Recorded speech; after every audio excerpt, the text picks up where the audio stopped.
नवरात्रीमध्ये घरात लावलेला एक दिवा आपल्याला सुख, शांती, संपत्ती आणि देवी आईचा आशीर्वाद आणि तिची अखंड कृपा आपल्याला देऊ शकतो। दिवा लावण्याची योग्य पद्धत, दिवा कोणत्या दिशेला लावावा, दिवा शांत झाल्यावर काय करावं, व्हिडिओ शेवटपर्यंत नक्की पहा, कारण शेवटी मी तुम्हाला एक खास मंत्र सांगणार आहे जो दिवा लावताना तुम्हाला बोलायचा आहे, जेणेकरून देवी आई तुमच्यावर प्रसन्न होईल, तिची कृपा दृष्टी तुमच्यावर सदैव राहील। नमस्कार मंडळी, व्हिडिओला सुरुवात करते। नवरात्रीच्या 9 दिवसामध्ये अखंड दिवा लावल्याने देवी आईच्या कृपेने आपल्या आयुष्यातील अज्ञान, दुःख, संकट याचा अंधार नाहीसा होतो। नवरात्रीतले 9 दिवस आई दुर्गेची विशेष उपासना केली जाते। या काळात अखंड दिवा लावल्याने आई प्रसन्न होते आणि घरात शांती, आरोग्य, संपत्ती नांदते। अखंड दिवा म्हणजे देवीच्या अखंड कृपेचं प्रतीक, जे कधी खंड होत नाही। असं मानलं जातं की दिवा जितका वेळ प्रज्वलित राहतो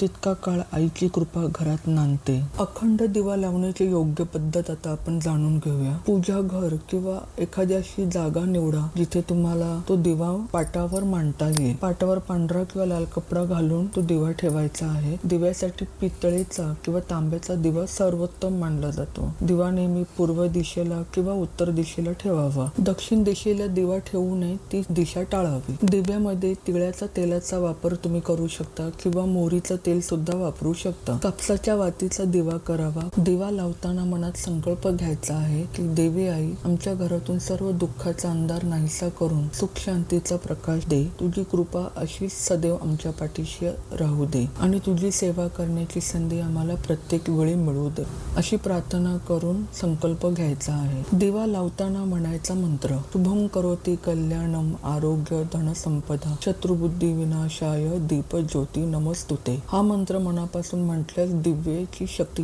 अनेक पटीने वाढते। अखंड दिव्याचे फायदे, घरातील नकारात्मक नष्ट होतात, घरात सतत शांतता आणि सकारात्मक ऊर्जा निर्माण होते, कुटुंबात एकोपा, प्रेम आणि सौख्य वाढतं, व्यवसाय आणि करिअर मध्ये, मुलांच्या शिक्षणामध्ये प्रगती होते। आई दुर्गेची कृपा सदैव घरावर आणि कुटुंबांवर राहते। आई दुर्गेची कृपा सदैव घरांवर आणि कुटुंबातील सदस्यांवर राहते। दिवा शांत झाल्यावर काय करावे, दिव्यात तेल ओताना कधी कधी दिवा शांत होतो किंवा कधी हवेने सुद्धा शांत होतो, तर त्यामुळे तुम्ही घाबरून जाऊ नका किंवा असाही विचार डोक्यात आणू नका की काहीतरी अपशकुन झाला, देवी आता रागवेल, असं काहीही नसतं। जर चुकून दिवा शांत झाला तर देवीची क्षमा मागावी आणि प्रार्थना करावी आणि पुन्हा दिवा लावावा। दिवा विझला म्हणजे अपशकुन नाही, तर तो आईचा आशीर्वाद पुन्हा प्रज्वलित करण्याची संधी आहे असं समजावं। नवरात्रीतील अखंड दिवा म्हणजे आई दुर्गेच्या कृपेचा अखंड स्त्रोत आहे। घरातला एक साधा दिवा आपल्या जीवनात किती मोठा बदल घडवू शकतो हे आपण आज पाहिलं। म्हणून या नवरात्रात आपल्या घरात अखंड दिवा लावायला तुम्ही विसरू नका।